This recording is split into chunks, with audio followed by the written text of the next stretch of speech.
안녕하세요. 오늘은 역류성 식도염, 우축성 위염, 장상피화생에 대해서 다시 한번 간단하게 살펴보겠습니다.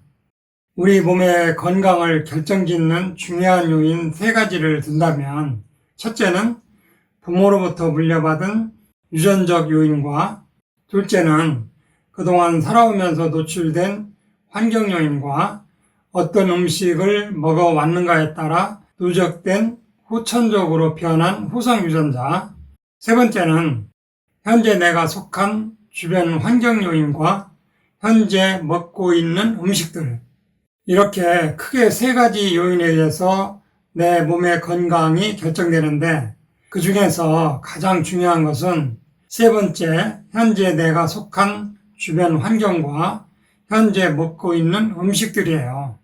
현재 주변 환경과 먹는 음식에 의해서 결국 후성 유전자도 바뀌는 것이니까 3가지 요인 중 2가지는 세 번째인 환경 요인과 현재 먹는 음식에 의해서 조절될 수 있어요.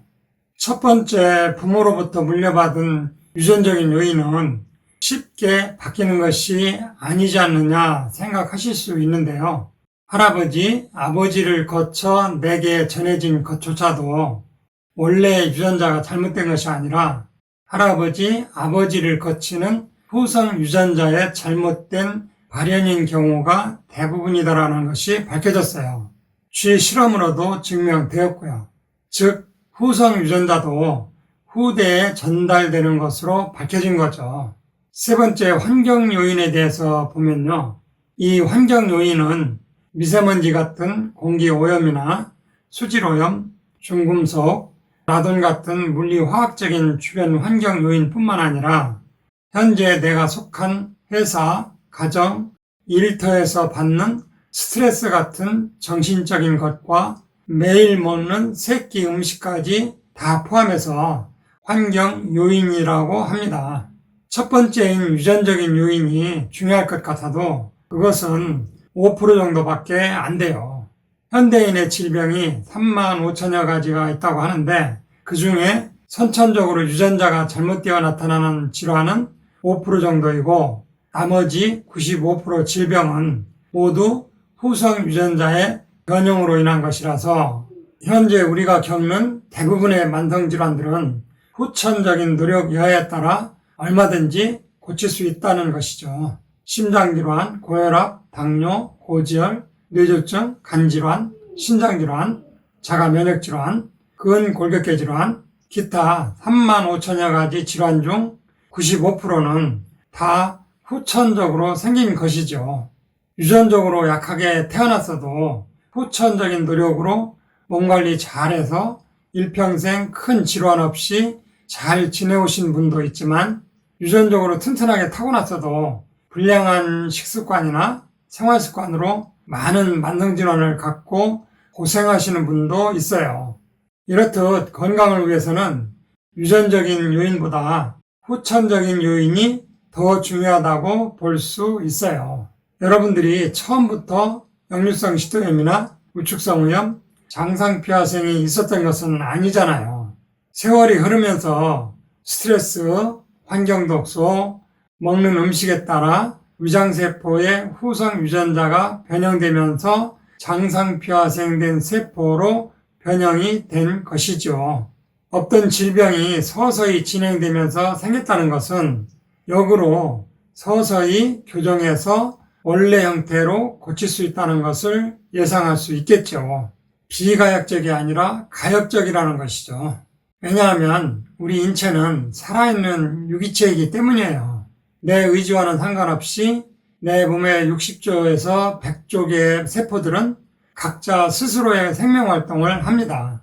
내가 위장세포한테 장상피화생 걸리지 말라고 명령한다고 안 걸리는 거 아니죠. 내 의지와는 상관없어요.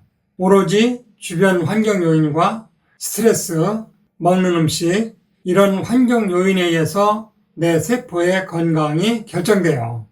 내 몸이 내 것이 아니죠. 각자의 독립된 세포들이 모여서 유기적으로 연결되어 있는 나를 이루고 있는 것이죠. 마치 여러분들 한 명 한 명이 모여서 80억이라는 지구의 생명체를 이루고 있는 것과 똑같죠. 세포 하나하나에게 좋은 환경을 제공하면 세포들이 알아서 스스로 자연 치유 효과를 나타내기 때문에 가역적으로 건강한 세포로 되돌아올 수 있어요. 그런데 현재 병원에서는 장상피화생을 못 고친다고 하는데 어떻게 고칠 수 있다는 것이냐? 현대의학은 골절이나 응급상태나 급성질환에 대해서는 많은 장점이 있지만 세포가 서서히 망가지면서 후성 유전자가 변형되며 나타나는 만성질환에 대해서는 약점을 드러내고 있어요. 장상피화생도 만성질환이기 때문에 현재 병원에서 마땅한 치료법이 없어요. 현재 병원에서 처방하는 급성위염이나 위궤양 등에 쓸 수 있는 위산분비 억제제, 제산제, 위장운동 조절제, 진경제, 소화제 종류로는 후성 유전자를 바꿀 수 없기 때문에 장상피화생을 치료할 수 없고 장상피화생에 대해서 마땅한 치료법을 제시하지 못하고 자주 내시경을 하는 수밖에 없다고 하죠. 그러나 초근모피를 이용한 한방요법과 세포를 살리는 자연의 물질에는 후성 유전자를 교정할 수 있는 강력한 파이토케미칼이 있어서 후성 유전자를 교정해서 장상피화생 치료가 가능합니다. 실제 빠르면 6개월 정도 섭취 후 나으신 분도 있지만 어떤 분은 효과가 더딘 분도 있는데요. 그것은 개인적인 환경 요인에 의해서 세포 교정이 더딘 경우 또는 체질에 따라 1, 2년 걸릴 수도 있어요. 69세 된 남성분 같은 경우도 처음엔 식사도 제대로 못했는데 1년 정도 드시고 이젠 불편한 것은 거의 없다고 하셔요. 우리 몸 세포는 2, 3년에 걸쳐 한 번씩 교체가 되기 때문에 장상피화생을 비롯한 모든 만성질환은 2, 3년 관리하면 못 고칠 만성질환은 거의 없어요. 시간과 경제적 비용이라는 장애물이 문제죠. 설령 1차로 6개월 정도 세포 교정 후 장상피화생이 완치되지 않았다고 하더라도 실망하실 필요는 없습니다. 왜냐하면 세포 교정한 기간만큼은 50%든 60%든 해독되고 세포막이 교정되기 때문에 쉽게 암세포로 돌변하지 않으니까요. 그 이유는 세포막이 35% 이상 막힐 때 세포가 암으로 돌변할 수 있는데 그것을 원천 차단할 수 있는 방법이 될 수 있기 때문이거든요. 평소 먹는 음식이 중요한데요. 세포를 건강하게 하는 요리법은 튀기거나 굽거나 볶는 것보다는 삶거나 데치거나 샤브샤브나 탕 종류의 요리법이 좋습니다. 아무쪼록 한방요법과 세포 교정요법과 식단 관리로 장상피화생이 암화되는 것을 예방하고 치료까지 되도록 하는데 많은 도움이 되셨으면 좋겠습니다. 이상으로 오늘 내용은 여기서 마치겠습니다. 감사합니다.